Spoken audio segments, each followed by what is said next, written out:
What's going on, everyone? I'm Ryan Harley, a freshman exercise science major here at Georgia Southern University.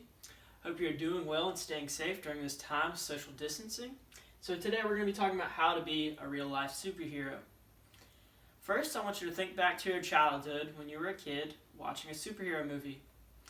At times, it felt like you were in the movie, and sometimes you just wanted to be the superhero saving someone's life, and then other times you wanted to be the person that was being saved from the hero. Regardless of this, we wanted to make a difference, and we still do. We want to make a difference, and we want to change other people's lives. We can, although we may not have the fancy costumes or the superpowers, we can make a difference. And we're going to talk about that today. So as we move forward, we're going to talk more about superheroes as well as, well, you'll find out right here. So we're going to play a little game, and I'm going to say a word, and you say the opposite. Alright, so the first word is hot, cold, pretty easy one. The next word is stop. I would hope you would say go. And then the next word is hero. And well, that leads us into the next slide. Of course, as we move forward here, we're going to be talking about villains. Well, with every hero, there is a villain. This person that tries to overtake and gain power through harming others. For example, in Batman, everybody knows Batman. Who do you think of when you think of Batman? Well, no, not Robin, guys. I'm talking about Joker.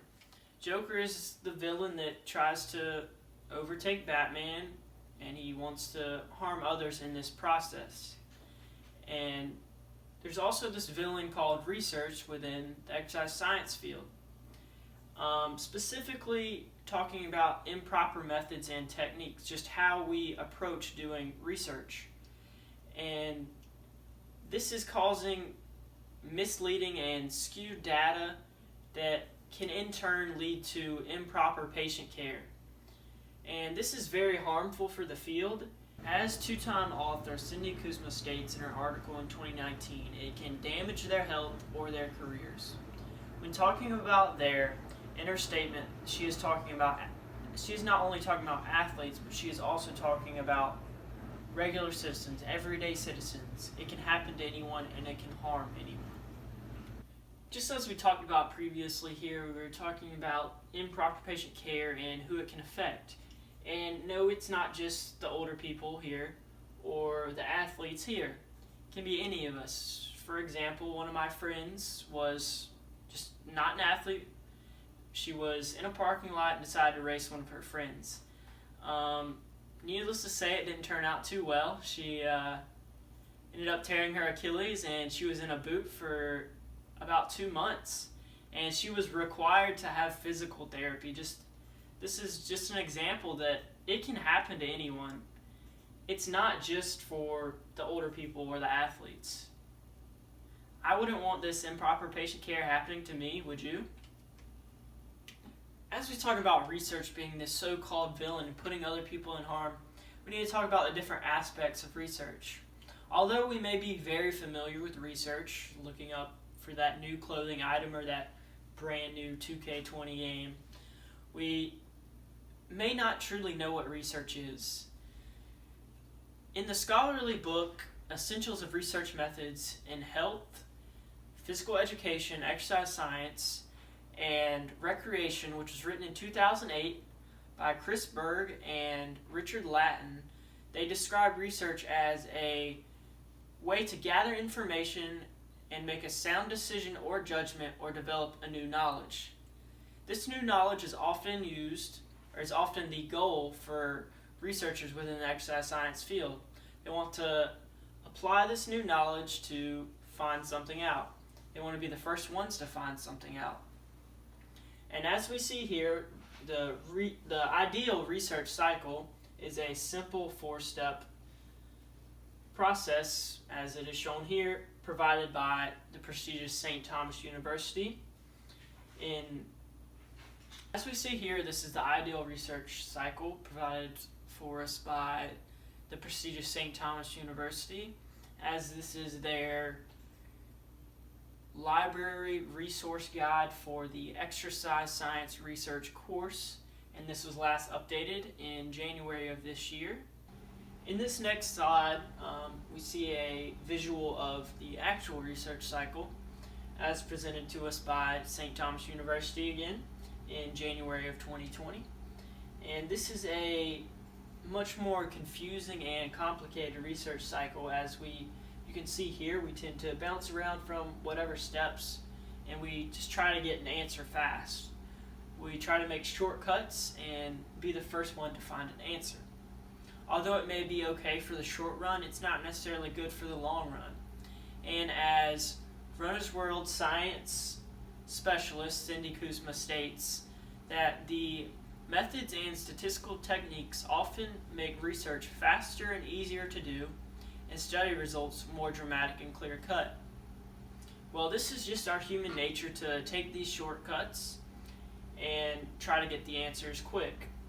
And along with this, fellow journalist and lead writer of the science category for the journal 538, Christia Schwanen, states that many researchers might not be attuned to the nuances of different statistical techniques, nor are they well educated in proper methodology. This poor education on techniques and methods, combined with human nature, could potentially be very harmful for the exercise science field and those who receive care from the exercise science field. This villain is only getting stronger and will be harder to get stopped. Despite this, with the help of us, the new heroes, we can stop this. After looking at research a little more in depth, we can see how we can all be heroes. We can all make a difference and change and potentially save the lives of others from this improper patient care. Potentially the best solution is an applied research course.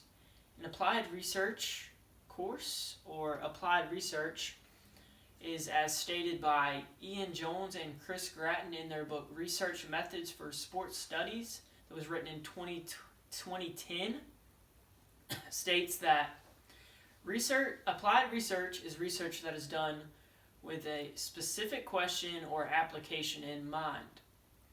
This applied research is what is mainly used within the exercise science field, and ironically, it could potentially be the answer to this problem within the field. And as we move forward, we're going to specifically look at an applied research course and how it could be the best solution. In the article, Students' Perception of an Applied Research Course, an article published in the International Journal of Exercise Scientist. It was written in 2017 by Catherine Dispinette and her colleagues.